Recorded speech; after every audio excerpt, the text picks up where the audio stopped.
When it comes to coaching, what do you believe in?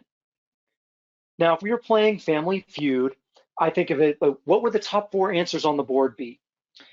And the first one that I think of is what I believe should be taught. And that to me is a question of technique. Where do I want your elbow to start when you're hitting? What do I want your feet to do on your approach? Another thing that I think is in my top four is how I believe the game should be played. And this to me is a question of tactics. Are we going to run a 6-2? Are we going to run a 5-1? Are we going to play perimeter rotation defense? Another one of my top four is how I believe skills should be taught. This is a question to me of methodology. Am I going to teach whole, part, whole? Am I going to use random practice versus block practice? Questions like that. And then the last of those four, I think, is what characteristics I believe that athletes or humans in a larger sense, usually other people, should possess. This is a question to me of values. This is thinking of things like competitiveness and character. This to me is the topic that covers the culture that we want to build with our teams. So you'll notice that these questions that I think are most commonly asked are all what and how questions. And as I said, I believe that there are two halves of our coaching philosophy. And so whether we realize it or not, those what and how questions are external factors. They're things that happen outside of us.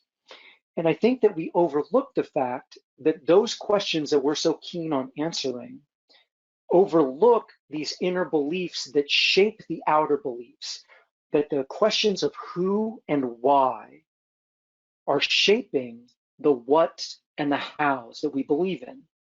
And so for the sake of comparison, D.H. Lawrence said, the map appears to us more real than the land.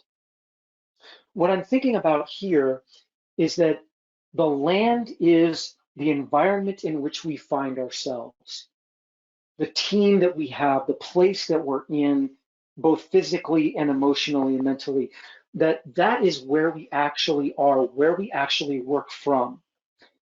But I think that oftentimes we're working from a map. We're working from a practice plan. We're working from a set of drills and games that we want to accomplish because we think that those are the things that are going to help us get better at the game.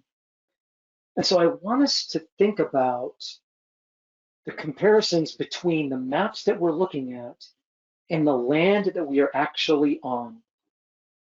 So how do we go about evaluating this land in which we find ourselves? Well, I talked about who and why.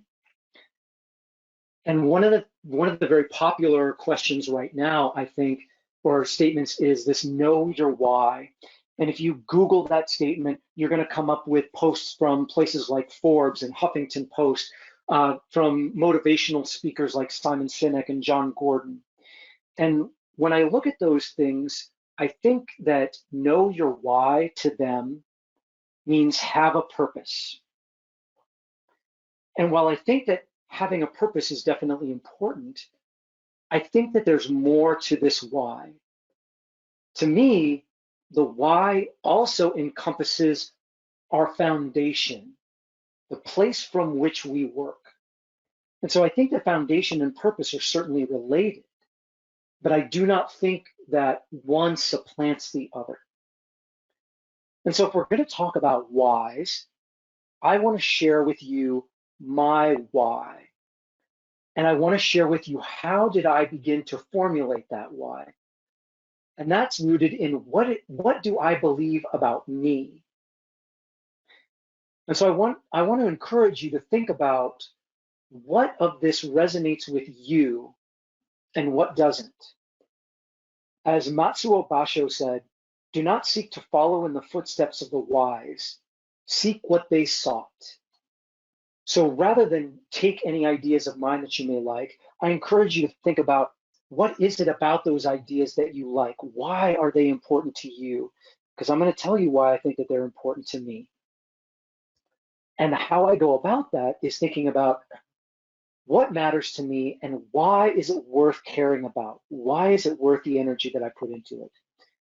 In the language of our founding fathers, I want to think about, why do I hold these truths that I'm holding up to be self-evident? Why are they so obvious and clear and important to me? And I also want to think about, what kind of verbs make up my why? So for me, one way of formulating my why is to say, I want to inspire coaches to become mindful, purposeful, and proactive in their coaching, and help them create and develop the tools to do so. And here are the verbs that are in my why then: inspire, become, help, create, develop. These words mean a lot to me. These resonate strongly with me.